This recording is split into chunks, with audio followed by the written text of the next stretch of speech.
పత్రికా రంగంలో ఓ కొత్త ఒరవడికి నాంది. టీవీ రంగంలో కొంగొత్త శైలికి ఆద్యుడు.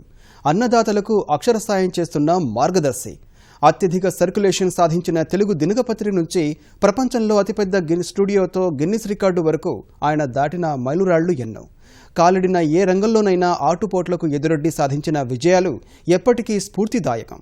వాటికి గుర్తింపుగానే మీడియా రంగంలో విశేష కృషికి అందుకున్న ప్రతిష్టాత్మక పద్మవిభూషణ్ పురస్కారం రామోజీ కీర్తి కిరీటంలో మరో కలికితురాయి.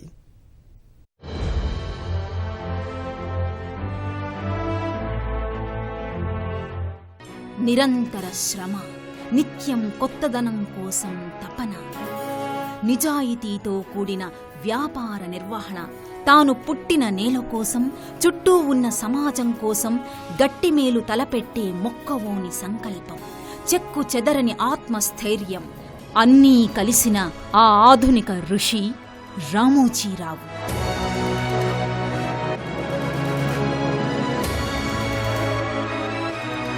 ఆయన ఒక్కొక్క చెమట చుక్క చిందించి రాత్రింబవళ్లు పరిశ్రమించి సృష్టించిన మహా సామ్రాజ్యం రామోజీ గ్రూప్. ప్రత్యక్షంగా 25,000 మందికి, అలాగే పరోక్షంగా అనేక మందికి ఉపాధి కల్పిస్తున్న మహా సంస్థ.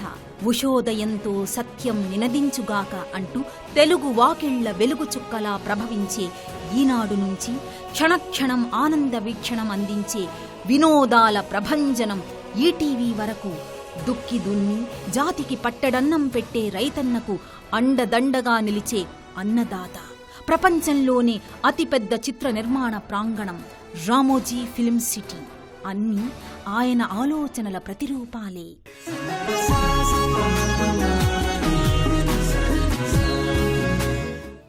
రామోజీరావు 1936 నవంబర్ 16వ తేదీన కృష్ణా జిల్లా ఓ మామూలు పల్లెటూరులో సాధారణ రైతు కుటుంబంలో జన్మించారు.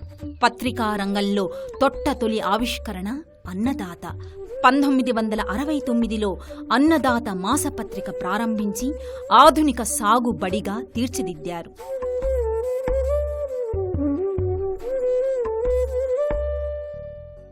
తెలుగు పత్రికా ప్రపంచంలో నవశకానికి నాంది ఈనాడు. ఆగస్టు 10, 1974న విశాఖ సాగర తీరంలో రామోజీరావు ఆరంభించిన ఈనాడు మన తెలుగునాట ఓ సంచలనం, అణువణువు కొత్తదనం. ప్రజల పక్షాన అక్షరయుద్ధం ప్రకటించి ప్రారంభించిన 4 ఏళ్లలోనే పాఠకుల మానసపుత్రికగా మారింది ఈనాడు. ప్రాంతీయ దినపత్రికల చరిత్రలోనే కొత్త ఒరవడి సృష్టించింది. పరిశోధన పాత్రికేయానికి కొత్త అర్థం చెప్పి జిల్లా ప్రత్యేక సంచికలతో స్థానిక వార్తలకు పట్టం కట్టింది ఈనాడు. ప్రతి అసెంబ్లీ నియోజకవర్గానికి ఓ ప్రత్యేక పుట అందించిన ఘనత ఈనాడుదే.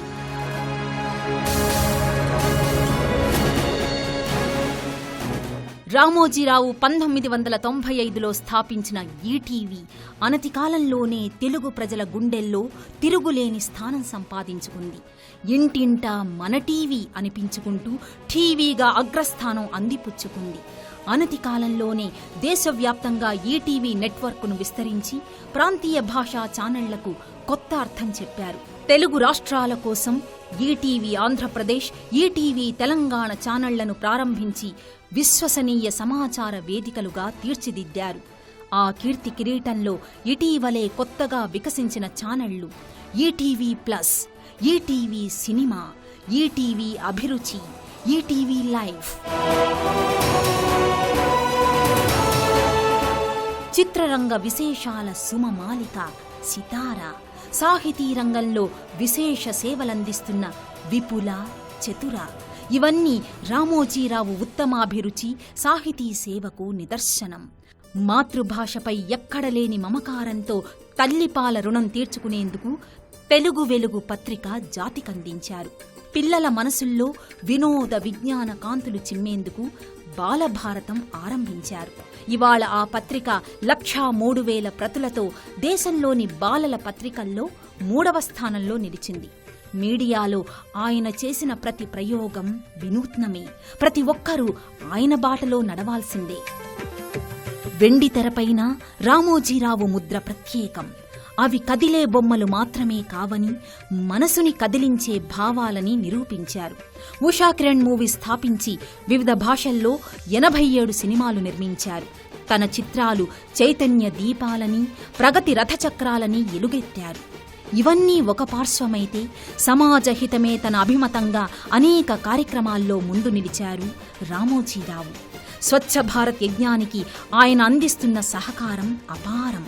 జల సంరక్షణ కోసం సుజలాం సుఫలాం అంటూ మీడియా ద్వారా విస్తృత అవగాహన కార్యక్రమాలు నిర్వహిస్తున్నారు. ఆయన ఆ సామాజిక బాధ్యతను గుర్తించిన కేంద్ర ప్రభుత్వం మీడియా రంగం నుంచి రామోజీరావుని స్వచ్ఛ భారత్ సారథిగా ప్రకటించింది.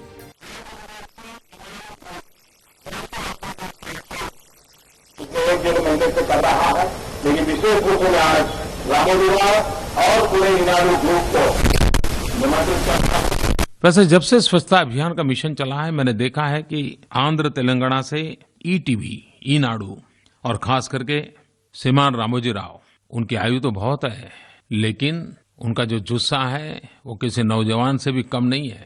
और उन्होंने स्वच्छता को अपना एक पर्सनल प्रोग्राम बना दिया है, मिशन बना दिया है। ईटीवी के माध्यम से लगातार पिछले 1 साल से वो स्वच्छता के काम को प्रमोट कर रहे हैं। उनके अखबारों में उसकी खबरें रहती हैं और सकारात्मक खबरों पर ही वो बल दे रहे हैं स्वच्छता के समय में। और उन्होंने करीब 55-56 हजार स्कूलों के लगभग 51 लाख बच्चों को आंध्र और तेलंगाना के अंदर इस काम में जोड़ा। सार्वजनिक स्थल हो, स्टेशन हो, धार्मिक स्थान हो, हॉस्पिटल हो, पार्क हो, कई जगह पे स्वच्छता का बड़ा अभियान चलाया। अब ये खबरें अपने आप में स्वच्छ भारत के सपने को साकार करने की ताकत के दर्शन देती हैं। ఇలా ఆయన కృషి అసాధారణం, దీక్షా దక్షతలు అద్వితీయం. కాబట్టి ప్రతిష్టాత్మక సంస్థలు ఆయనను ప్రత్యేకంగా గౌరవించాయి. ఆంధ్ర విశ్వకళా పరిషత్తు, శ్రీ వెంకటేశ్వర విశ్వవిద్యాలయం గౌరవ డాక్టరేట్లు ప్రదానం చేశాయి. ఇటీవలే శ్రీశ్రీ యూనివర్సిటీ మరో గౌరవ డాక్టరేట్ అందించింది. ఇప్పుడు భారత ప్రభుత్వం పద్మ విభూషణ్తో సత్కరించడం ఆ సాటిలేని కృషీవలుడికి లభించిన సముచితమైన గౌరవం.